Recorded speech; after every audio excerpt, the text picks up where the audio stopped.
Day 2 of the New England Patriots training camp. I'm Tamara Brown. That's Mike Dussault. We're here to get you all caught up on everything that happened today. Mike, I know yesterday we talked a lot about the offense, a lot about the beef, the quarterbacks, but today I want to start off talking about defense. What have you observed from watching the defense so far? Yeah, I mean, I don't think it's uncommon, but the defense has certainly, I think, carried the first couple of days of practice. And I mean, a lot of depth, they're able to rotate a lot of guys in. So, you're getting a lot of different looks, but, I don't think there's been any question early on that they're giving the defense, the wide receivers all they can handle in terms of trying to get open. We see a lot of red zone work where those windows are a lot tighter. I think so far the defense has been doing a good job. It'll be interesting to see, though, once we get the pads on, then you really can see what the blocking is like and, how guys are able to get away. But, I think we knew coming in that the Patriots defense had made a lot of additions and brought in a lot of new faces. And I think so far you're seeing those faces start to gel a little bit. One guy to point out, Kyle Van Noy in a red jersey, so maybe not quite participating, but we did hear from Matt Judon after practice who, just said he's been like a sponge trying to learn from Hightower and Van Noy, guys who have been around. So it's going to be fun to see how this all comes together. They've got a lot of pieces on that side of the ball. You mentioned Hightower, where he spoke yesterday, and we saw some great action from him the first 2 days so far. Do you mind elaborating on his presence on this New England Patriots team? I mean, how I don't think you can overstate, how much that guy means to this football team and, just his presence alone. But, after the year off, I think there were some, questions. How is he going to, get back into football shape? There was some talk of that this offseason.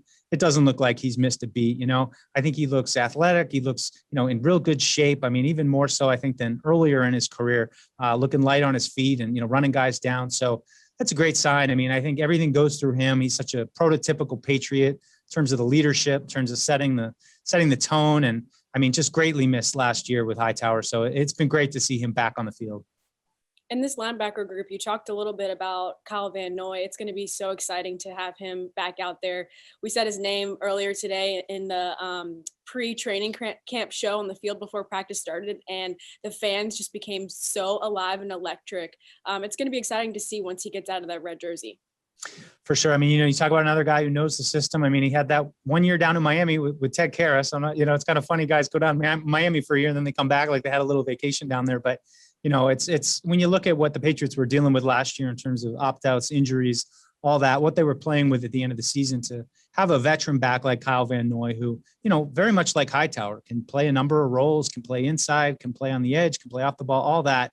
So it's another versatile piece. I think really the biggest question, is how does Judon fit into all that? And, the new guys, Josh Uche, Anthony Jennings, Chase Winovich, who's on the PUP list. But, when he comes back, I think putting those pieces together, that second level linebacker is such a key part of the defense. And, when you look back at the great Patriots defenses of years past, it's always kind of featured a bunch of versatile linebackers like those guys. So they're going to be a huge part of it. And, they've sure been making life difficult on, Cam Newton, Mac Jones, everybody on the offense. For sure. And, another area that we've seen a lot of the past 2 days is special teams. When you look at the special teams group and the work they've been doing the last 2 days, what have you really liked about this group?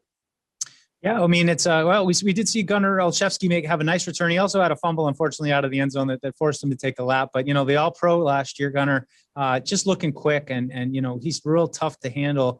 It'll be interesting once the pads come on and guys are but even now playing two-hand touch, he's tough to get a hand on. So, we're continuing to see the kicker battle play out. We saw Nick Folk have some attempts yesterday. And then, today we had Quinn Nordine take the final reps. And I think to me, it looks like he made most of them. Kind of tough from our vantage point, but that's a competition to continue to watch. And, you can't forget about Jake Bailey, who, coming off a Pro Bowl season last year, just outstanding kickoffs. He can do it all. So, when you look at the Patriots, they always value special teams. And there's a number of guys on there, Justin Bethel, Matthew Slater, who contribute, who, make impact plays within the game. And it continues, even here we are 20 years later of watching special teams make critical plays. And I'm sure this year will be no different. I'm glad that you brought that up, Mike, because yesterday we obviously talked about the obvious competition, which is the quarterback competition, and you just mentioned the special teams competition. And so I think that's something that we can definitely keep in the back of our minds as we continue with our training camp coverage. So thanks so much for joining me today for this Day 2 debrief.